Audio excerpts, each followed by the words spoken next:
Wellington Lima e eu vou durante este vídeo demonstrar o processo de execução de uma pintura clássica, utilizando métodos e processos semelhantes aos usados pelos antigos mestres da pintura. Para isso, eu vou estar usando como referência a pintura São Sebastião do pintor italiano Guido Reni.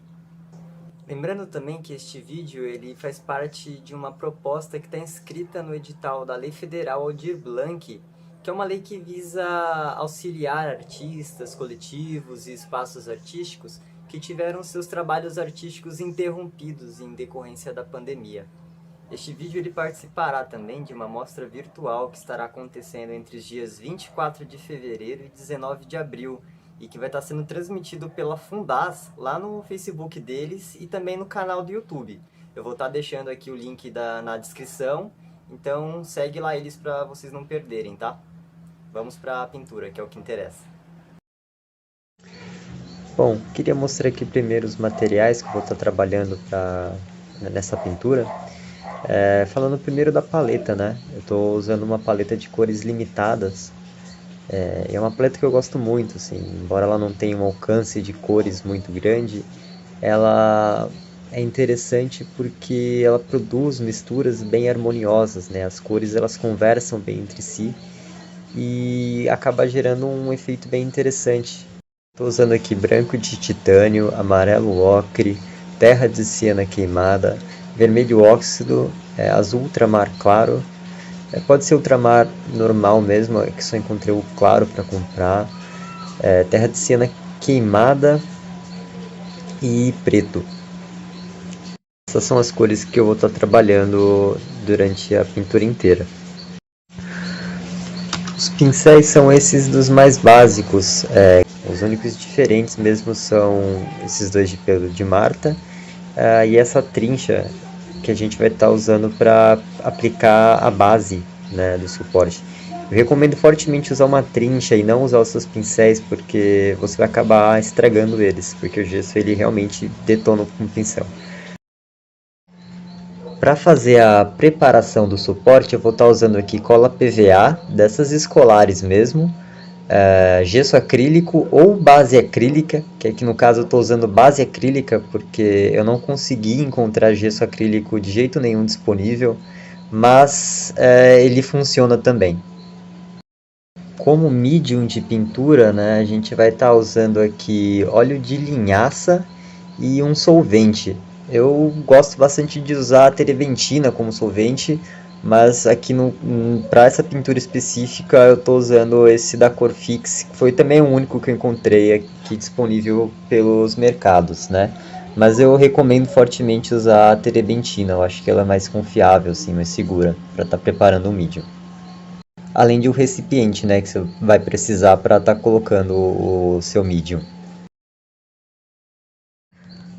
Bom, vamos à preparação do suporte então, né? A preparação da base do suporte ela se dá em duas etapas, que é a encolagem e a aplicação de gesso, né? Essa preparação ela é muito importante, porque além disso criar uma superfície isolante que impede que as tramas do tecido, né, elas suguem o óleo da tinta, ela também dá uma textura, um acabamento mais liso à superfície da tela. Isso na hora de pintar você percebe que as pinceladas elas fluem com muito mais facilidade do que se você for pintar numa tela que não está com uma base boa preparada. Para a aplicação da encolagem, eu usei aqui a cola PVA misturada com água, numa proporção de meio a meio, e apliquei 2 demãos sobre a tela, esperando secar bem entre uma demão e outra. Depois de a encolagem ter secado bem, eu vim aplicando gesso sobre a superfície. Para fazer a sua mistura de gesso, basta misturar aquela base acrílica ou gesso acrílico com água numa proporção que não exceda a 30% de água. Caso contrário, o seu gesso ele vai ficar muito líquido e vai perder poder de cobertura.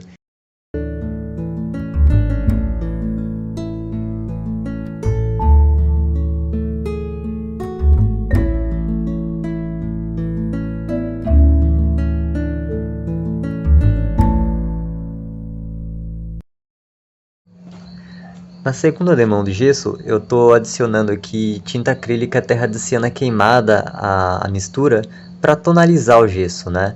Esse procedimento ele é conhecido como imprimatura. A imprimatura ela é interessante porque, além de você tirar aquele fundo branco da tela que atrapalha na hora de você julgar os valores e as cores da sua tinta, a imprimatura ela força o artista a trabalhar as luzes da sua pintura de maneira mais opaca, mais densa, diferente do que se imagina, né, sobre pintura clássica como sendo algo construído com finíssimas camadas de tinta. Aqui para fazer essa pintura, eu acabei escolhendo por transferir o desenho de um papel direto para a tela, do que ter que trabalhar o desenho diretamente, né, na superfície da tela. Isso é interessante porque acaba economizando um pouco de tempo e de esforço, né? Esse método de transferência de desenho ele é bem simples de se fazer. Você só vai precisar de carvão e de fita para fixar o seu papel, né, sobre a sua superfície. Esse procedimento ele funciona bem como aqueles papel carbono, né?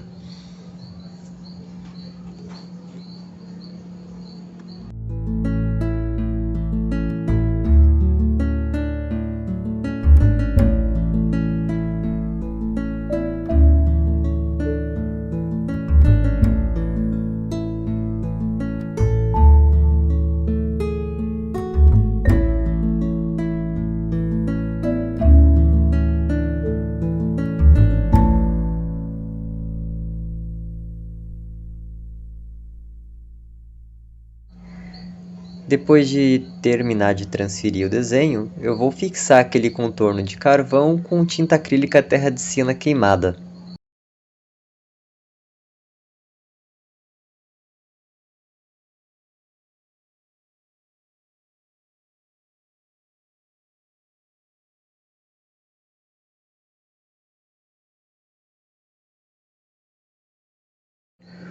Bom, agora está tudo pronto para a gente poder começar a nossa pintura.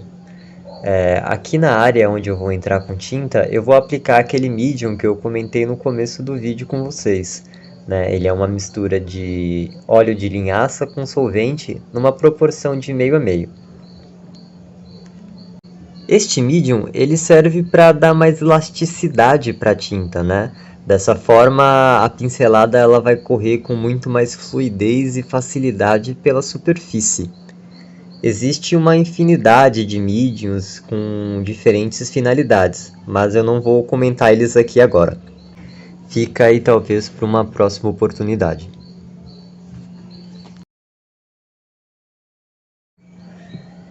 Começo aqui então a fazer a blocagem das formas com terra de siena queimada. Esse processo ele é muito importante, né, porque é ele que vai servir de base, de estrutura para toda a pintura, além de me orientar durante todo o processo, né? É através dele que eu vou saber aonde estão as sombras, as luzes e todas as formas da figura.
Agora eu vou começar a trabalhar no fundo, né, já tentando levar ele para um estágio de finalização.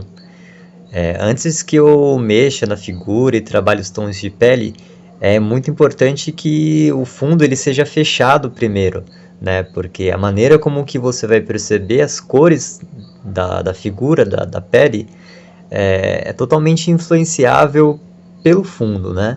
É sempre importante lembrar que cor ela é contexto. Dependendo da cor do seu fundo, a maneira como você percebe uma cor ela muda, né?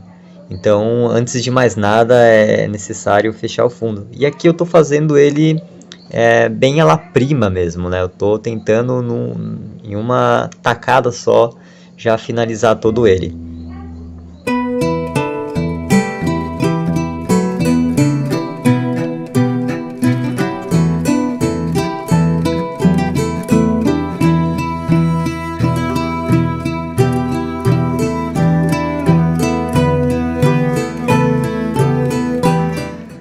Para fazer as nuvens mais escuras do céu, eu vou estar adicionando sombra queimada àquela mistura base que eu usei anteriormente para fazer o céu.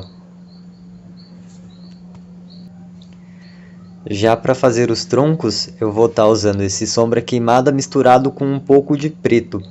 Enquanto que para fazer as folhagens, eu vou estar misturando um pouco desse sombra queimada com amarelo e azul. Isso vai me dar um verde bem escuro.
Pronto. Agora que terminei de fechar o fundo, eu posso voltar a trabalhar na figura.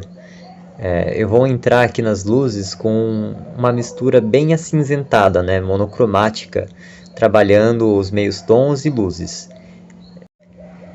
Esse estágio ele é conhecido como underpainting ou dead coloring, né? Como eu estou trabalhando aqui com uma base monocromática, eu não preciso ter que ficar me preocupando com cores, né? A cor ela não entra na equação, então fica muito mais fácil de eu trabalhar o volume das formas. Além disso, essa base acinzentada, ela vai também me dar aqueles tons mais frios que a gente encontra na pele.